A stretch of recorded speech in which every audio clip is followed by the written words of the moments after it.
Okay, so I think we're live now. So let me proceed to share my screen and go to the PowerPoint. And if I remember correctly, this is where we left off. We were discussing significant figures, the rules for significant figures. So what we're going to look at now is how do we deal with significant figures when it comes to calculations, all right?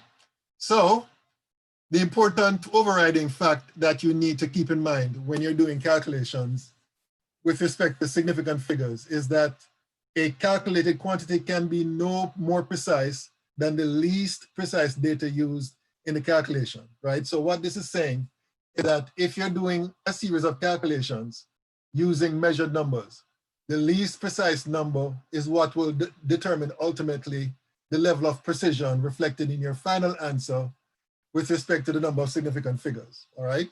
So that's why it says here, and the reported results should reflect this fact. And an analogy that can be used to understand this is simply a chain is only as strong as its weakest link, all right? So if you have a chain, doesn't matter how strong the other links are, the weakest link is what determines how strong overall the chain is. So there are some rules that you need to obey when it comes to mathematical operations with respect to significant figures. There are rules for multiplication and division, and then you have a separate rule for addition and subtraction. All right, so let's look at what happens in the case of multiplication and division. So whenever you multiply two or more numbers, the number involved in the calculation, which has the fewest number of significant figures, will determine the extent to which you round off your final answer. So as stated here, the reported results in the case of multiplication and division should have no more significant figures than the factor with the fewest significant figures, all right? So let me illustrate this by using this example here. So let's say you multiply these two numbers, 1.827 times 0.762, right? So you punch your numbers in the calculator, do your mathematical operation, and you're going to get this on your calculator display, 1.392174, right? Well, according to this rule, this answer must be rounded to the extent to which you have the lowest number of significant figures involved in the operation. So if you compare these two numbers here, you have 4 significant figures here, you have 3 significant figures here. So basically, according to this rule, your final answer must be rounded off to 3 significant figures, all right? Because you have 3 significant figures here, which is the lowest number of significant figures involved in this calculation. So therefore, the answer must be 1.39. I don't know if you can see this here, but basically you're rounding this off to where the 9 here is, second decimal place, and that would be 3 significant figures. So therefore, the answer is 1.39. And ultimately, the answer is 1.39 meters squared. We can't forget that because you're multiplying meters by meters. So therefore, your final answer must be expressed in meters squared, all right? So that's basically what you do when you're multiplying and or dividing. If you were dividing these two numbers, it would be the same thing. You'd have to round off to 3 significant figures, again, for the same reason, all right? So that's basically the rule for multiplication, all right? Then we have the rule for addition and subtraction. And in this case, this rule says the reported result must have the same number of decimal places as the number involved in the addition or subtraction with the fewest number of decimal places, all right? So for example, let's say you're given the task of adding these 3 numbers. Well, actually it's a combination of addition and subtraction.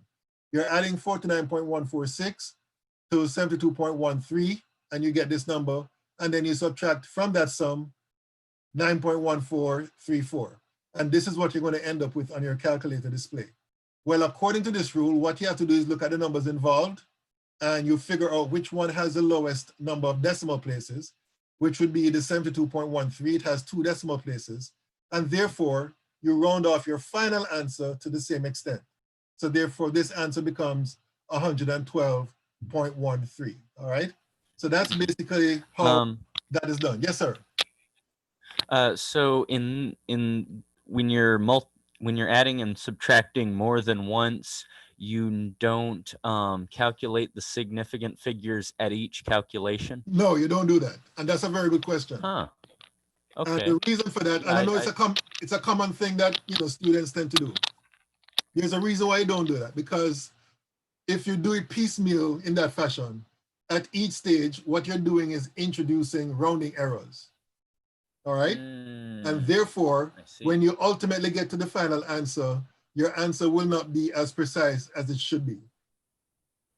You see what I'm saying? So if you have a series of addition and subtraction, you just basically punch numbers in the calculator, and then you worry about rounding off at the end.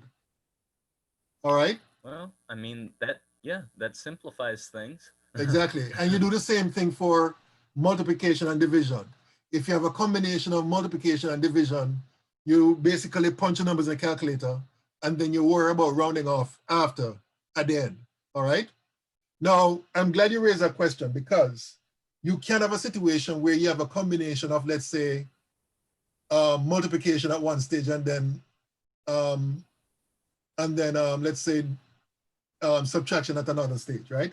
In fact, let me see if I can make up an example to show you how to deal with that particular situation. Let me go to, and I must apologize in advance, because for some reason my writing tablet is acting weird, so I might encounter some issues trying to, let me see here. Okay. I might encounter some issues trying to show you this. Now, this is a completely made up example, but I want to illustrate how we deal with this situation. So let's say I gave you this problem.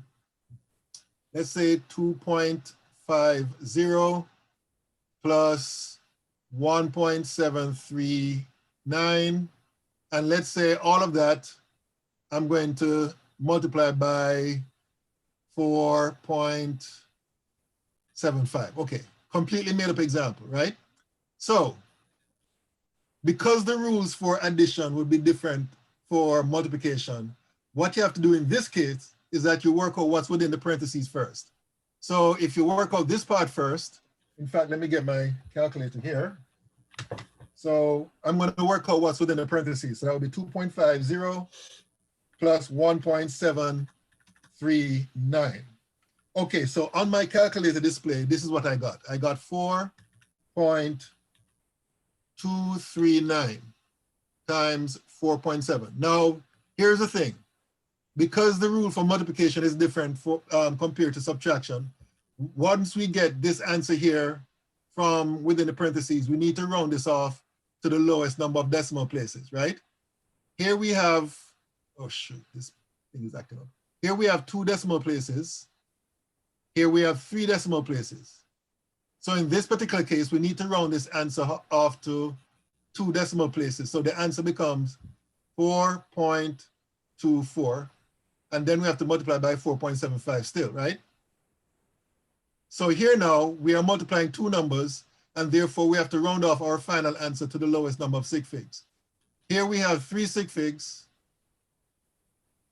and here we have 3 sig figs. So in this case here, whatever you get here in your final answer must be rounded off to 3 sig figs. Okay, so let me do this calculation here. 4.24 multiplied by 4.75, and the answer I got on my calculator is 20.14. And since we need to round this off to 3 sig figs, the final answer is going to be 20.1. So this would be the final answer right here. So the point I'm making here is that if you have a combination of, let's say, addition at one stage and then multiplication at the next stage, because the rules are different for those mathematical operations, you have to do what's within the parentheses first, you round off, and then you do the next step, and then you round off again according to the rules for the particular operation. All right? So I hope that answers your question, Mr. Who was it?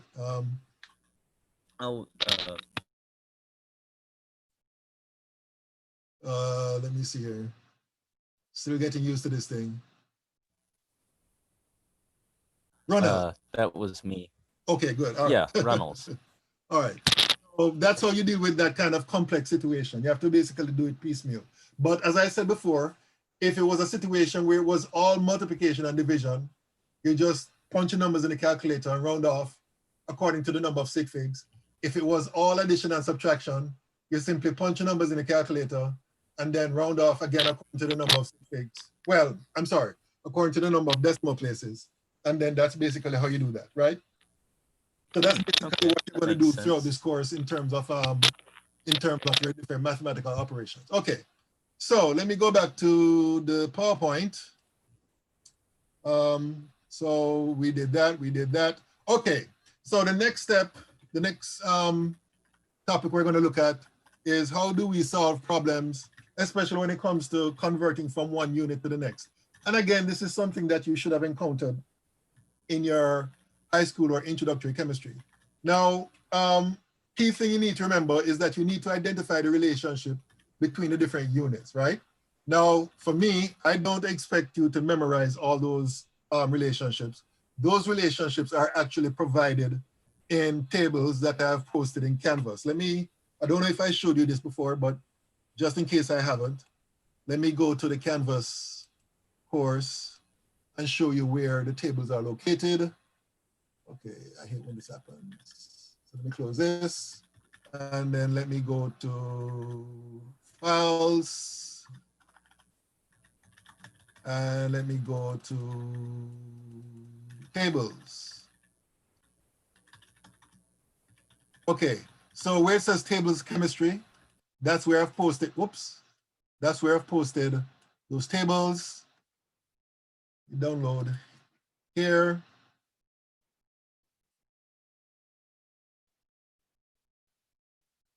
And let me make this bigger so that it is visible to all. And let me scroll down to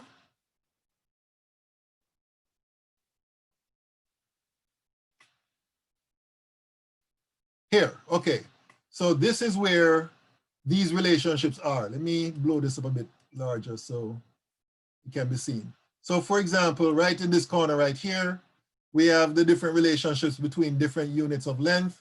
So for example, we have 1 kilometer is equal to 0.62137 miles.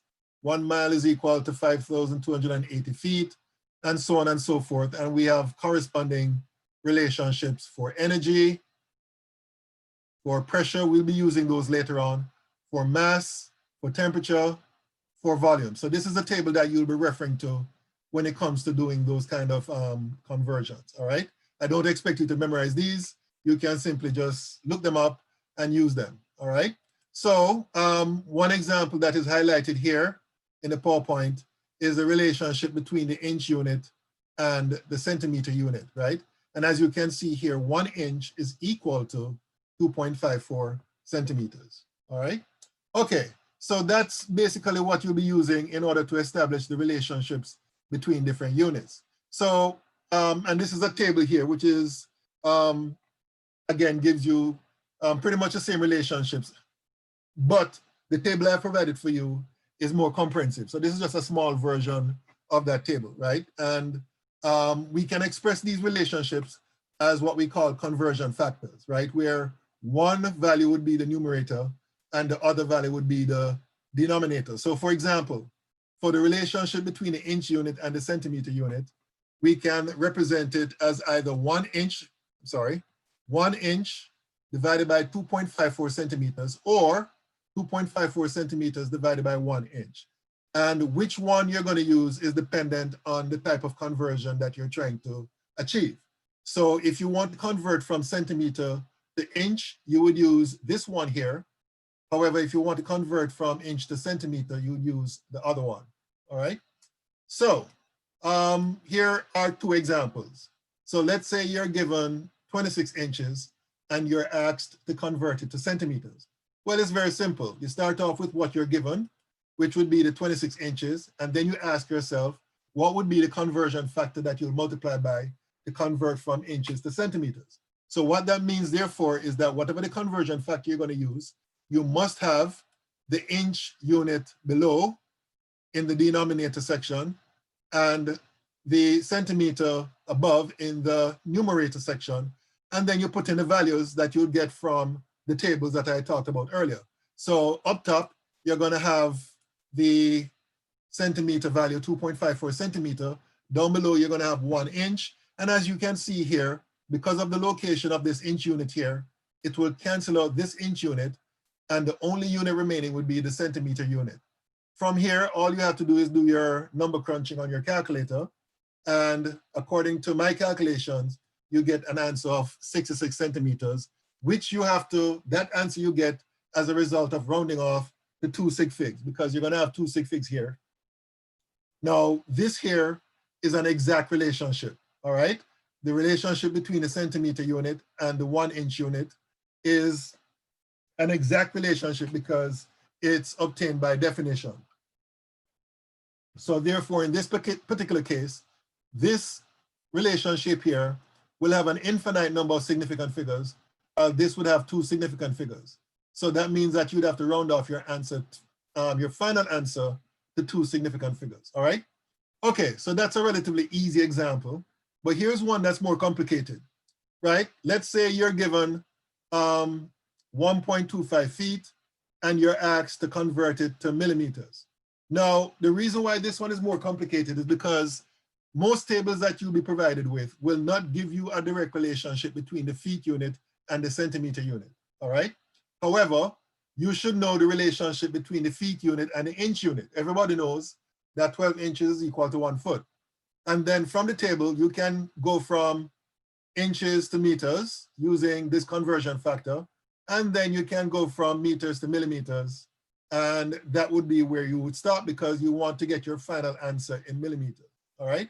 So as you can see here, the feet unit will cancel out, the inch unit will cancel out, the meter unit will cancel out, and therefore the only unit remaining would be the millimeter unit, all right?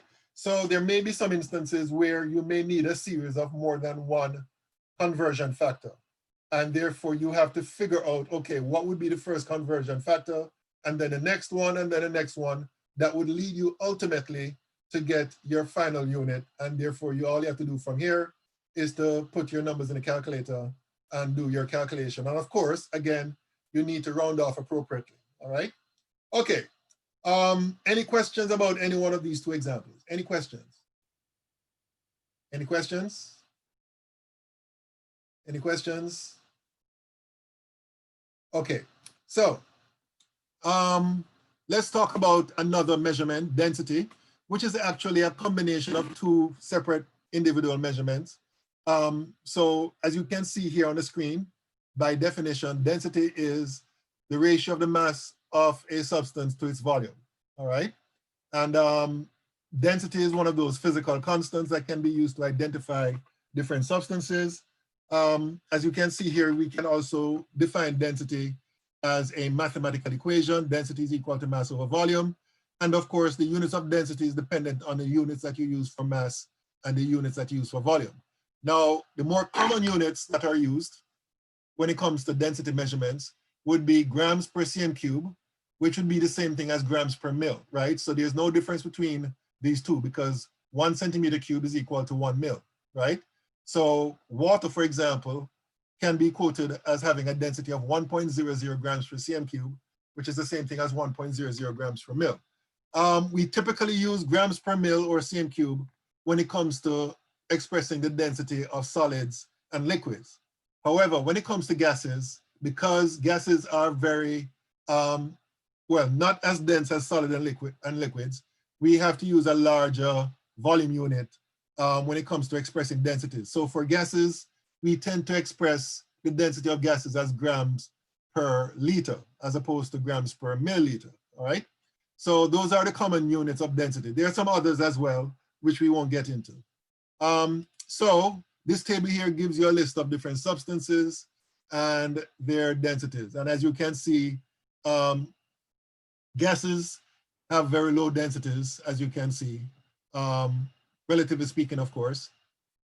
And then when you get to solids and liquids, they tend to have higher densities, all right? So mercury is kind of unusual among solids, among liquids. You'll notice that mercury has a density of about 13 grams per mil, which is very unusual because mercury is a metal. It's the only metal that exists in a liquid state under normal room temperature conditions. And then up here we have the solids, and their densities tend to be higher. As you can see, your gold has the heaviest of these here, which is 19.3, all right? Now, the thing about densities is that we can also express them as conversion factors. So for example, if we choose copper, whose density is 8.94 grams per cm cube, we can express it as, we can express it as, let me see if I can go back to this here, and let me clean this up or create a new. So for copper, the density is 8.94 grams per cm cube. So we can express it as a conversion factor. We can have 1 cm cube over 8.94 grams, or 8.94 grams over 1 cm cube. And again, which one you're going to use is dependent on the type of calculation that you're trying to perform, all right? And we might see some examples shortly. Okay, so, okay, what did I, okay. In fact, let me give a simple example, because this is basically the last topic in this chapter. So let me go back to this again. Okay, let me create a new page. So let's say you're given 50 grams of copper, and you want to find out what's the volume in centimeters cubed. Well, you start off with your 50 grams of Cu, and then you multiply by the density in the conversion factor. So the question becomes, what goes down here? And that would be grams of copper. And what goes up here, which would be milliliters. And the density is 8.94 grams for every 1 milliliter. So basically what you're going to do is divide 50 by 8.94, and that would give you, according to my calculation, now in this case, you have to round off to 2 sig figs, because here we have 2 sig figs here, we have 3 sig figs here. This number is taken to be exact, right? Whenever you see densities expressed, we indicate or we assume that this number is exact. So basically we have to round off the answer to 2 sig figs, and according to my calculation, this works out to be equal to 5.6 milliliters. And that would be the volume of copper that would be present in 50 grams, all right? Okay, so that's basically it for this chapter. Are there any questions? Any questions? Any questions? Okay, so if there are no questions, let me move on to chapter 2. And again, this chapter, like the previous chapter, deals with a lot of topics that you'd have encountered in your introductory or general or high school chemistry. So again, I'm going to go through this rather quickly, all right? So atoms, molecules, and ions, that's what this chapter is dealing with. So we're going to start off with some laws of chemical composition that you should have met before. The first of which is the law of conservation of mass. And this law says that the total mass remains constant during a chemical reaction. So basically what that means is that in a chemical reaction, whatever the mass of the reactants that you start off with, the mass of the products will be the same. Another way of stating this law is that in a chemical reaction, matter is not created nor destroyed, all right? It's just converted from one form to another, or from one substance to another, all right? So a simple example is shown here, the example of the decomposition of mercuric oxide. If you heat it, then what will happen is that you're going to end up with mercury and oxygen. And if you could weigh the total mass of the mercury and the oxygen and compare it to the mass of the mercuric oxide, it's going to be the same because of this particular law, the conservation of mass law, all right? So that's the law of the conservation of mass being demonstrated in this example. Another example, or another law I should say, is the law of definite proportions. And what this law says is that all samples of a compound have the same composition. That is, all samples have the same proportions by mass of the elements present. And if I'm not mistaken, I did mention water as an example that demonstrates this particular law. Water has 89% oxygen and 11% hydrogen. And that is true for every sample of water. It doesn't matter where you get the water from. It doesn't matter if you get the water from a tap or if you get it from a stream or the sea or from outer space.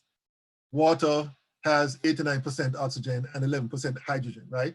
If you get a compound which contains hydrogen and oxygen and the proportions are different, then you know that substance is not water, all right? So that's the law of definite proportions. And then we have the law of multiple proportions. And this law says that when two or more different compounds of the same two elements are compared, the masses of one element that combine with a fixed mass of the second element are in the ratio of small whole numbers.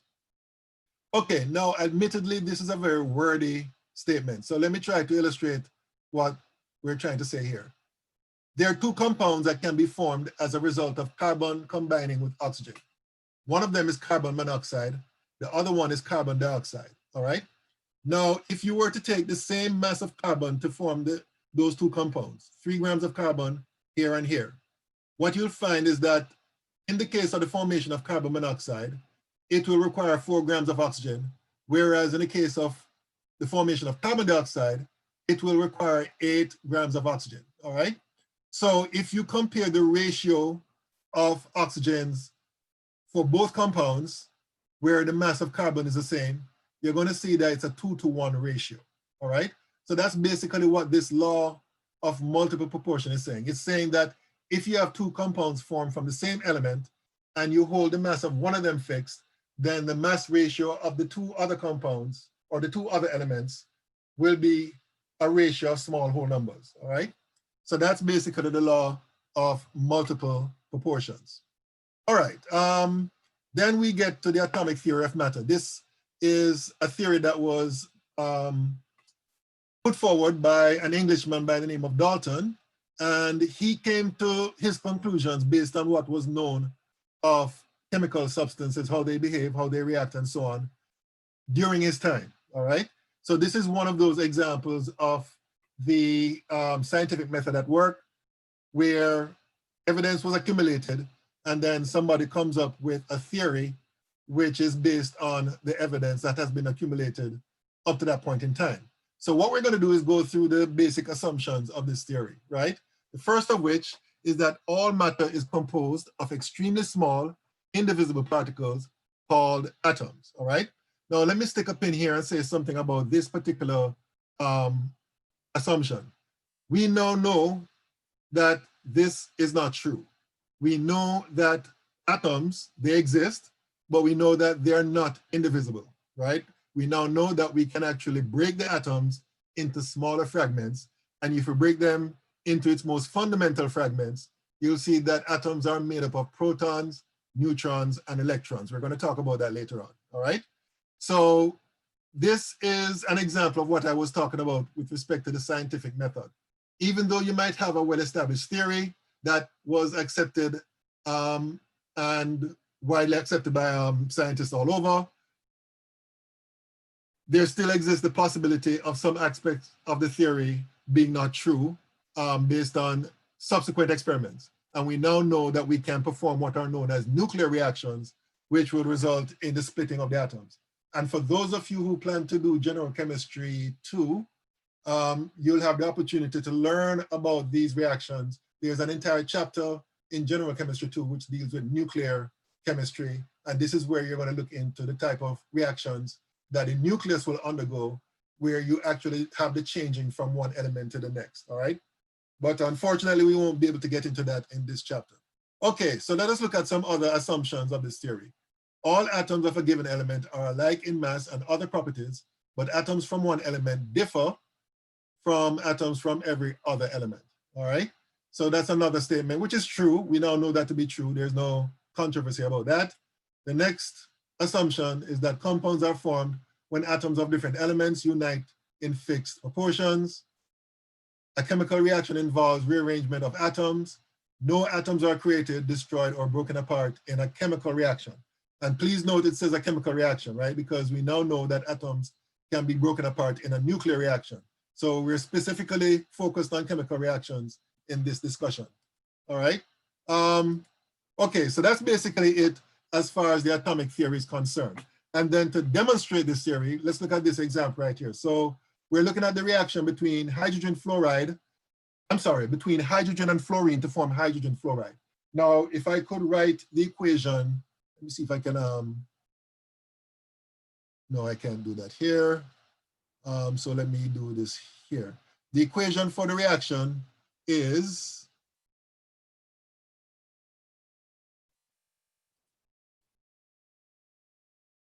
H2 plus F2 to give 2HF, right? And of course, based on your knowledge of chemical equations, you know what this is saying. This is saying that one molecule of hydrogen, will react with one molecule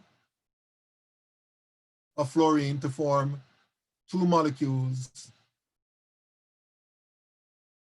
of hydrogen fluoride, all right? So there's a 1:1:2 ratio between the hydrogen fluorine and the hydrogen fluoride, should be F, according to this equation, all right?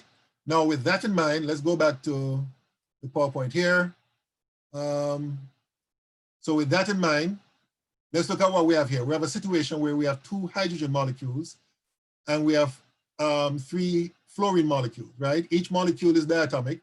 So what's going to happen is that this hydrogen will react with one of these to form 2 HF molecules, and then this hydrogen will react with another one to form 2 hydrogen fluoride molecules, and the third fluorine molecule will remain intact, right? So basically this demonstrates the atomic theory, and it note here that it also obeys the law of constant composition and conservation of mass. In particular, conservation of mass, because basically, because no atoms are created nor destroyed, basically the total mass here of all the products, including the unreacted fluorine molecule here, will be the same as the total mass, of all the reactants that were involved in this reaction. So that's basically a simple example illustrating the atomic theory, the law of constant composition, and the conservation of mass. So here we see again the scientific method at work, because here we see that the atomic theory is what explains the law of constant composition and the law of conservation of mass. Okay, some other terms that you should be familiar with: subatomic particles. I'm just going to go through these quickly. You all should know that there are 3 fundamental particles that make up the atom. You have the protons and neutrons, which are located in the nucleus of the atom. And then you have the electrons, which are dispersed around the nucleus, all right? And then in terms of the type of properties that the different particles have, they're summarized in this table right here. So as you can see, the proton and neutron have approximately the same mass, while the electron here is significantly lighter in mass. In terms of the relative charges, protons are positively charged, the neutrons have no charge, and the electrons have a -1 charge. And as we said over here, in terms of where the different particles are located, the protons and neutrons are located in the nucleus, while the electron would be located outside the nucleus, all right? So those are the fundamental particles that make up the atoms. And then of course, you should be familiar with this term isotopes, which are atoms that have the same number of protons, but different number of neutrons. And different elements have different isotopes. So for example, hydrogen has 3 isotopes that we know of now. And I say that because there's always the possibility of somebody synthesizing a new isotope of a different element. So who knows what will be discovered shortly. Anyway, so hydrogen has ordinary hydrogen, I should say, has 1 proton and no neutrons.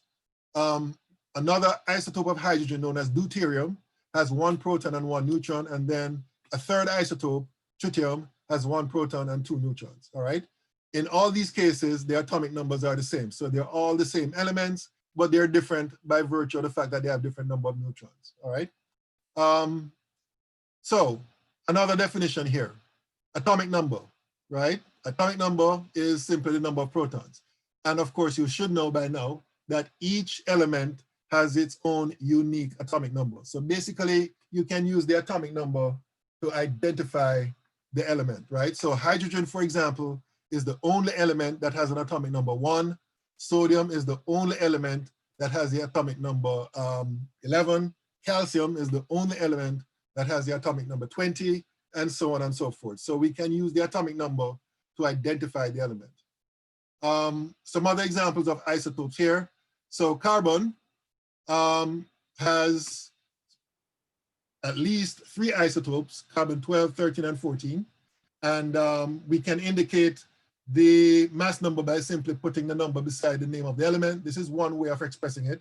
So based on this information, we know what the atomic number is, and we know the number of neutrons, right? In the case of chlorine, there are at least 2 isotopes of chlorine. You have chlorine 35 and chlorine 37. Here we have chlorine 35. So therefore, if we know the atomic number, then we can determine what the number of neutrons is. And that's because, and I probably should have said this before, the number of neutrons would be equal to the difference between the mass number and the atomic number. So what this means basically is that the mass number is the sum of the number of protons and neutrons in an atom of the particular element or the particular isotope. So in the case of carbon 14, 6 plus 8 gives you 14. In the case of chlorine 35, 17 plus 8 gives you 35. And then in this last example here, uranium-234, that mass number is as a result of the sum of the atomic number for uranium, which is 92, and the mass number and the number of neutrons for that particular isotope, 142. So that gives you a total of 234. Okay, so that's basically some other examples of isotopes. So based on that information, we can do problems such as this. Now, let me just say something about isotopes, which you should know, but it doesn't hurt for me to repeat it. For any particular element, if you look at the relative amounts of isotopes present in substances that they exist, you'll find that the percent abundance of the relative percent abundance of the isotopes is relatively fixed, all right? So for example, what you see here on the screen is the data for carbon 12 compared to carbon 13, right?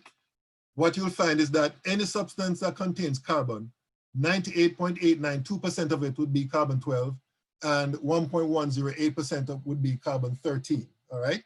So that's what happens in nature. Basically, there's like a uniform distribution of the different elements in terms of their isotopes.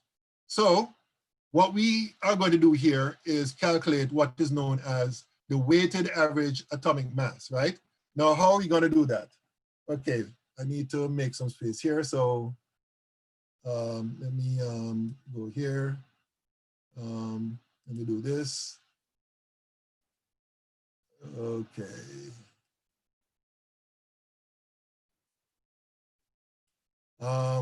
In fact, let me do a new page again. Okay, so basically what I'm going to do here is write down the numbers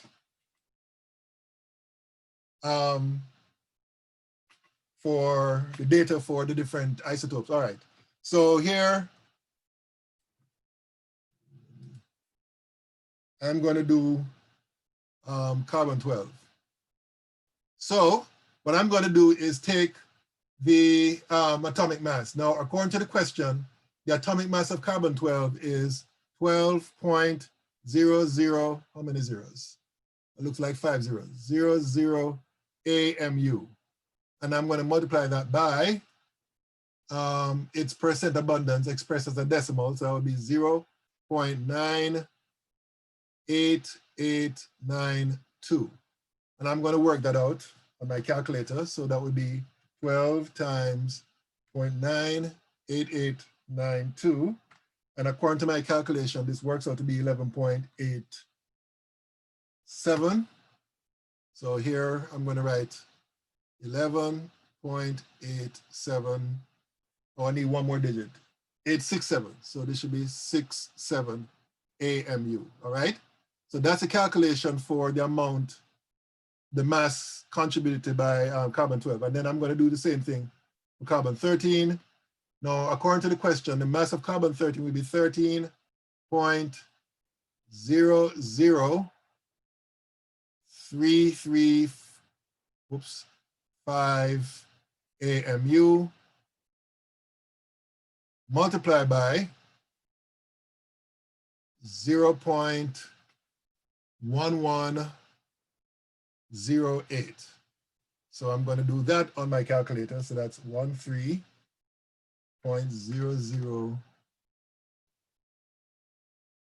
335 times 0.0. Okay, I think I made a mistake here. This should be 0 here. There should be a 0 here after the decimal point. So point, okay, I need to do this over, I'm sorry. 13.00335 times 0.01108. And according to my calculation, this works out to be equal to 0. Okay, how many sig figs? That should be 1, 2, 3, 4, 5 sig figs. So 0.14408 AMU. All right. So what we need to do now is add this number to this number. So I'm going to add 11.867 AMU plus 0.14408 AMU. So I'm going to do that calculation on my calculator here. 11.867 plus 0.14408. And according to my calculations, this works out to be equal to 12.011 AMU. And that would be the final answer, all right? So that's the relative atomic mass of carbon, all right? And if you look at the periodic table, let me see if I can bring that up here.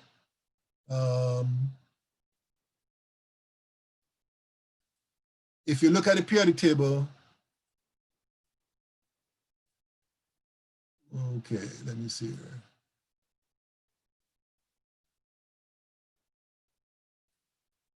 If you look at, can't find, okay. If you look at the periodic table, any periodic table, and you look at carbon, you're gonna see two numbers, right?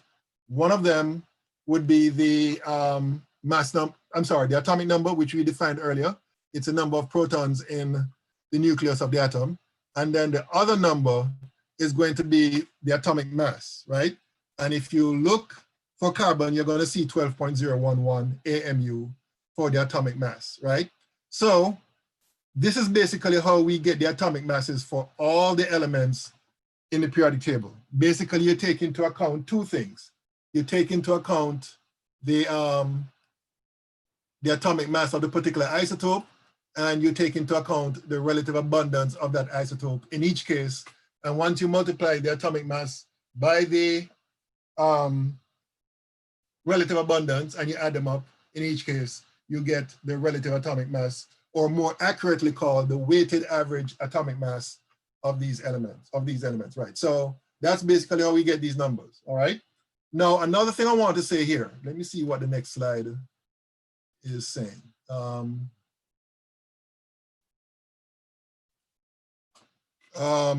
The atomic mass, right? So this is oftentimes a source of confusion for students, right? So let me try to clear this up so that you're not confused. Now, students very often confuse the atomic mass with the mass number. These are two different things, all right? So let's remind ourselves of what the mass number is.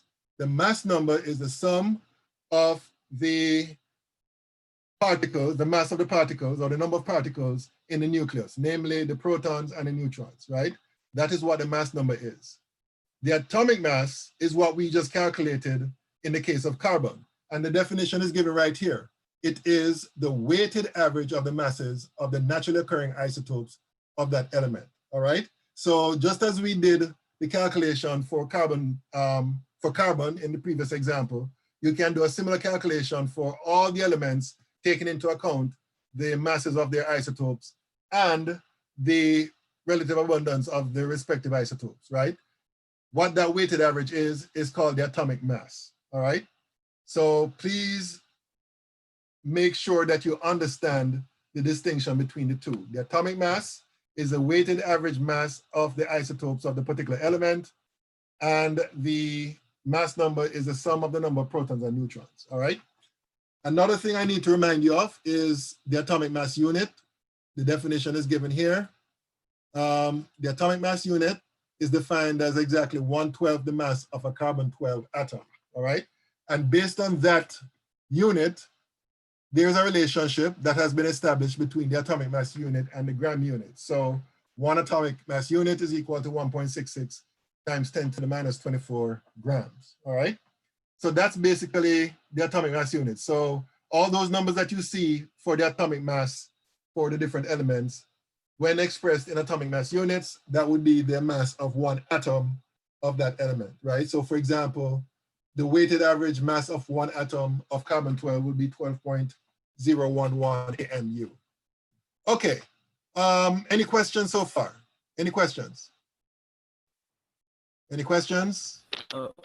Well, not a question, but more of a comment.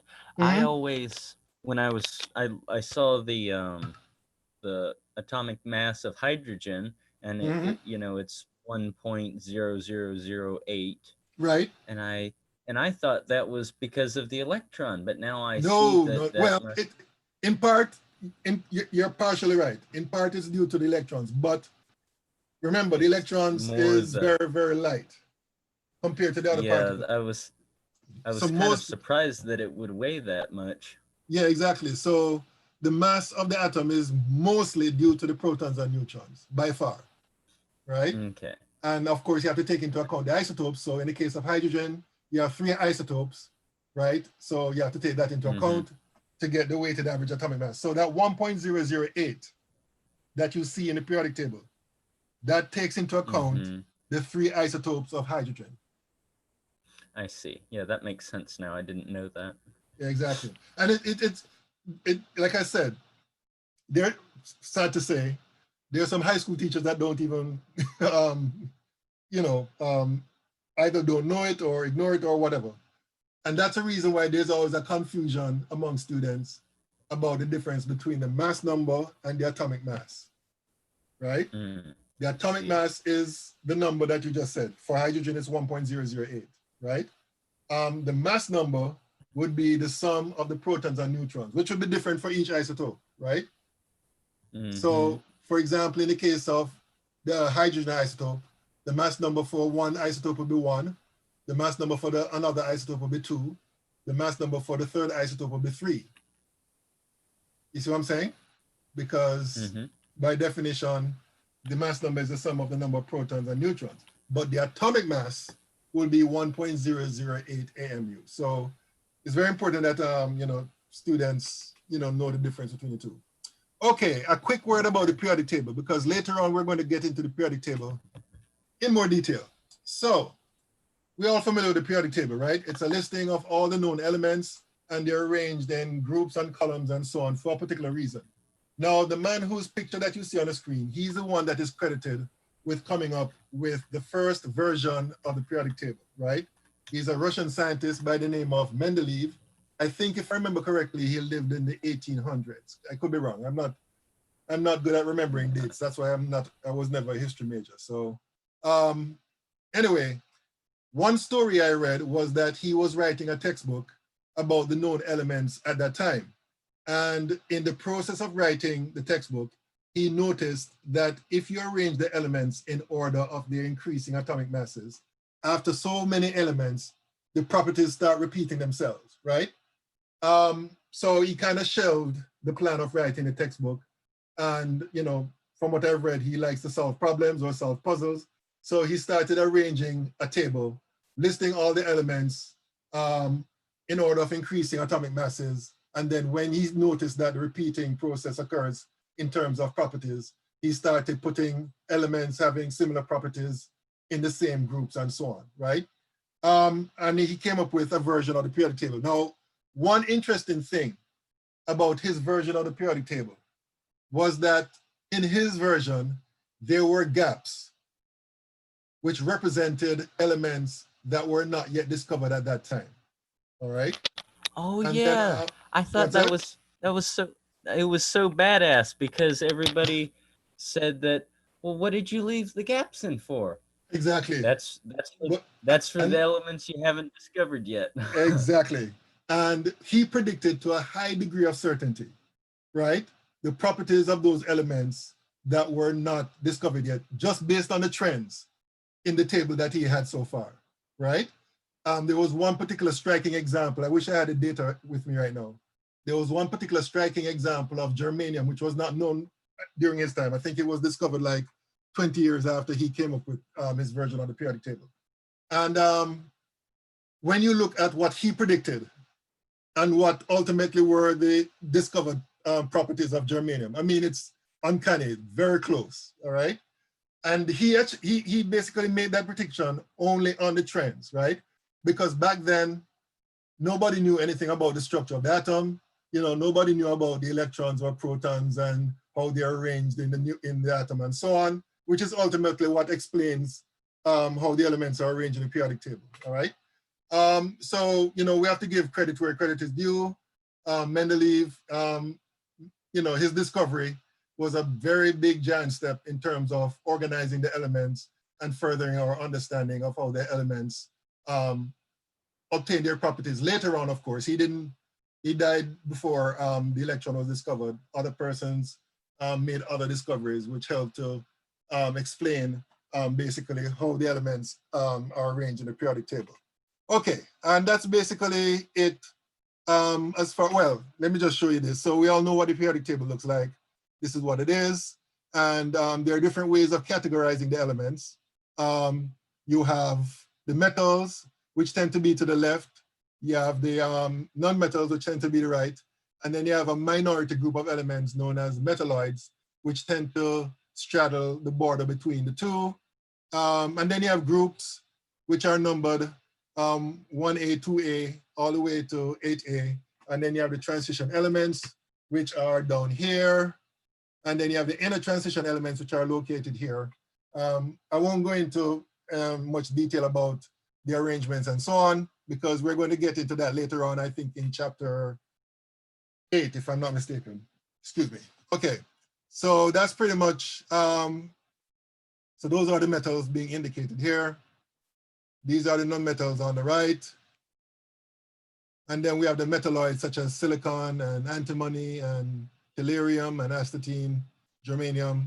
Those are the metalloids. Metalloids basically display properties similar to metals and non-metals, all right? Okay, let's talk about compounds. And again, this is something you should have met before. For example, you should know what a molecule is. It's basically a collection of 2 or more atoms held together by covalent bonds. And we can use a chemical formula to indicate the composition of a compound. So you know what the subscripts here mean, right? The subscripts here, basically in this formula, tells you that for every 2 atoms of boron, there are 3 atoms of oxygen, all right? So that's what the subscripts here represent. The subscripts can actually represent the number of atoms if you're dealing with a molecular compound. However, if you're dealing with an ionic compound, then they simply represent the ratio of the different atoms of each element. So let's talk about molecular compounds. As we said before, molecular compounds, their molecules are a collection of atoms held together by covalent bonds. And what you see on the screen here are different representations of these molecules. You have chlorine, which exists as a diatomic molecule, sulfur, which exists as a polyatomic molecule. These are space-filling models, which I think I talked about before. And then we have here what we call a ball and stick model, which actually represents a compound known as acetic acid. Acetic acid is what you'll find in vinegar. Vinegar is basically an aqueous solution of 5% acetic acid. And the ball and stick model is very useful. If you're planning on doing organic chemistry, then you will encounter this representation a whole lot, especially when you get to a particular topic known as stereochemistry. And the convention that is normally recognized when it comes to the use of ball and stick models is that the black spheres represents carbon and the white spheres represents hydrogen. And then the red spheres can pretty much represent conventionally any other atom. But in this particular case, it represents oxygen. So if you look at the ball and stick model here, it actually shows you how the atoms are connected, right? You have this carbon here bonded to this carbon. It's also bonded to this oxygen, and it's bonded to another oxygen through a double bond here. And it shows you here that this oxygen is bonded to 1 hydrogen, this carbon is bonded to 3 hydrogens. And that's basically what it shows you. It gives you a 3-dimensional picture of, you know, what the molecule looks like. And then over here, we have what we call the space filling model, same molecule, but this gives you a picture which shows you the relative sizes of the atoms, all right? So the ball and stick model tend to be used by organic chemists, while the space filling model tend to be used by biochemists and pharmaceutical chemists in their work, all right? Okay, what next? Oh, another topic that you guys should know about, empirical and molecular formulas, right? So let's remind ourselves of what we mean by the empirical formula. The empirical formula is the simplest whole number ratio of the atoms and the elements of a compound, right? The molecular formula, do I have that definition here? Let me see. No, I don't. So, but you should know what the molecular formula is. The molecular formula gives you the actual number of atoms of each element present per molecule, all right? So for example, let's look at the molecule of glucose. The molecular formula is C6H12O6, right? So what that tells you is that for every molecule of glucose, you have 6 carbon atoms, 12 hydrogen atoms, and 6 oxygen atoms, all right? Whereas the empirical formula for glucose is CH2O, because what that tells you is that in any sample of glucose, you have 1 carbon atoms, 2 hydrogen atoms, and 1 oxygen atom, all right?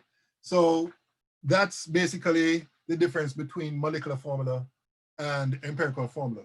And you should note that there's a relationship between the two. Stick a pin, I need to take a break here, a quick break. I'll be right back.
Okay, sorry about that, folks. Drank too much water earlier today, so. Okay, what was I saying? Oh, so I was talking about the difference between the empirical formula and the molecular formula, right? And one key thing you need to remember is that there's usually, well, not usually, there's always a whole number relationship between the empirical formula and the molecular formula. In this case, if you multiply the empirical formula of glucose by 6, you're going to get the molecular formula, all right? And later on, we're going to look at how we determine that number, right? It's called the integral factor. How do we determine that number so that you can multiply the empirical formula by that number, and the result will be the molecular formula. Okay, and I think that's all we have to say for now concerning the relationship between empirical and molecular formula. Let's talk about structural formulas. Again, this is something that for those of you who plan to do organic chemistry, you'll be meeting this a whole lot. Basically, it shows how the atoms are connected to each other. The limitation of using structural formulas is that it doesn't give you the 3-dimensional picture, right? As in the case of the ball and stick model, all right? So it all depends on what you're trying to do, what you're trying to accomplish. In some cases, the structural formulas is enough to show whatever you want to show for a particular situation. But in other cases, you're going to need the ball and stick model and other types, depending on what you're trying to accomplish, all right? Okay, so I think I should stop here because this particular topic is a bit lengthy, and I don't want to start it and then stop in the middle of it. Binary molecular compounds, because what we're gonna do about this, we're gonna learn about naming these compounds, and there are a whole list of rules that we have to go through in order to learn about this. So I think it's best that I'm gonna stop here, unless there are any questions you guys have on anything that I've covered so far. So. I don't really have any questions. Anybody else? Anybody else? Questions? Any questions? Anybody?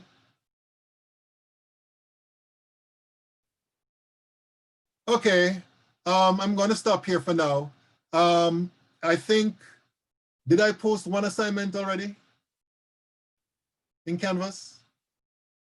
No, okay. So based on what we have covered, I think I'm going to post an assignment sometime this week, and I'll give you enough time to complete it. And it will be based on what we have covered so far, all right? So if there are no questions, one more chance, any more questions or any other questions? Okay, well, if that's it, then I'll see you on what day? Thursday. I'll see you on Thursday, all right? So have a good day and take care.